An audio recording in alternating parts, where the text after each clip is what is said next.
विस्फोटक न्यूज के प्रायोजक हैं red pro real estate developers. देश में मंगलवार की तुलना में पिछले 24 घंटे में कोरोना के नए केस में मामूली बढ़ोतरी दर्ज की गई है।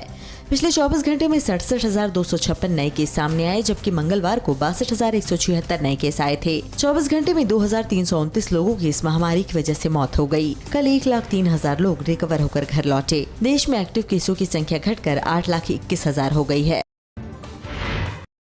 दिल्ली में 24 घंटे में कोरोना की 212 नए केस आए। इसके साथ ही संक्रमण दर और नीचे गिरकर 0.27% पर रह गया है, जबकि सक्रिय मरीजों की संख्या सिर्फ 2,749 रह गई है, जो 17 मार्च के बाद सबसे कम है। 24 घंटे में महामारी से 25 लोगों की मौत हुई है। इस बीच राजधानी में एक बार फिर 18 साल से ऊपर वालों के टीके की किल्लत हो गई है। हालांकि सरकार के मुताबिक 20% युवाओं को टीका लगाया जा चुका है।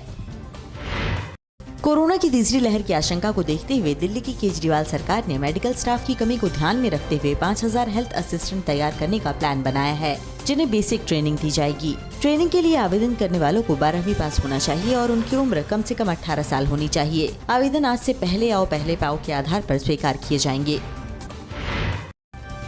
केंद्र ने दिल्ली सरकार की प्रस्तावित ऑक्सीजन डेथ ऑडिट कमेटी को खारिज कर दिया है। उप मुख्यमंत्री मनीष सिसोदिया ने कहा कि दिल्ली सरकार ने तय किया था कि अगर किसी के अस्पताल में ऑक्सीजन की वजह से मौत हुई तो दिल्ली सरकार उसे मुआवजा देगी। इस बात के लिए कोर्ट के आदेश पर कमेटी बनाई गई थी, लेकिन केंद्र सरकार ने इस कमेटी को खारिज कर दिया है। देश में अब तक लग चुकी वैक्सीन की डोज का आंकड़ा 26 करोड़ के ऊपर पहुंच चुका है। इसके साथ ही देश में 16% आबादी को अब तक कम से कम वैक्सीन की एक डोज लग चुकी है। वहीं 3.7% आबादी ऐसी है जो दोनों डोज ले चुकी है। सबसे ज्यादा 2.6 करोड़ डोज वैक्सीन महाराष्ट्र में लगाई गई है।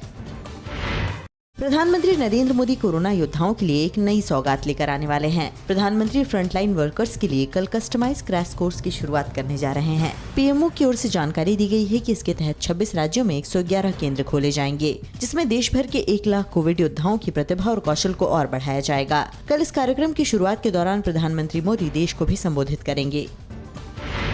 कोवैक्सीन में बछड़े के सीरम के इस्तेमाल करने के आरोपों को केंद्र सरकार ने अफवाह करार दिया है। केंद्रीय स्वास्थ्य मंत्रालय ने बयान दिया है कि बछड़े के सीरम का प्रयोग वैक्सीन बनाने में काम आने वाले वायरसेल विकसित करने के लिए तो होता है, लेकिन फाइनल प्रोडक्ट यानी कोरोना वैक्सीन में काफ सिरप का इस्तेमाल नहीं होता है। मंत्रालय की तरफ से जारी बयान में कहा गया कि कुछ सोशल मीडिया पोस्ट में तथ्यों को तोड़ मरोड़ कर गलत तरीके से पेश किया गया है।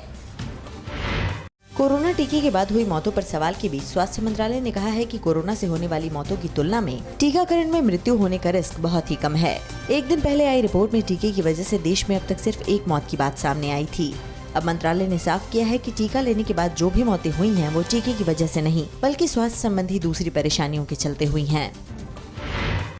कोरोना की दूसरी लहर ने गर्भवती और बच्चे को जन्म देने वाली महिलाओं पर बुरा असर डाला है। ऐसी बड़ी संख्या में महिलाएं मौत की शिकार हुई हैं। ICMR की स्टडी में ये परेशान करने वाला खुलासा हुआ है। पहली लहर में इनमें सिम्टोमेटिक केस 14.2% था, जो कि दूसरी लहर में बढ़कर 28.7% हो गया। पहली लहर में जहां इनमें मृत्यु दर 0.7% थी, वहीं दूसरी लहर में 5.7% हो गई।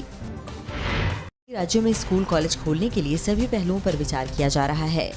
दिल्ली में फिलहाल स्कूल ऑनलाइन मोड में ही काम करना जारी रखेंगे। यूपी में सिर्फ शिक्षक और कर्मचारियों के लिए 1 जुलाई से 1 से 8वीं तक के स्कूल खोलने की इजाजत दी गई है। पढ़ाई ऑनलाइन ही होगी। बिहार में हालात ठीक होने पर अगले महीने से स्कूलों को खोलने पर विचार किया जा रहा है। MP और हरियाणा में हालात पूरी तरह से काबू होने पर ही स्कूलों को खोला जाएगा।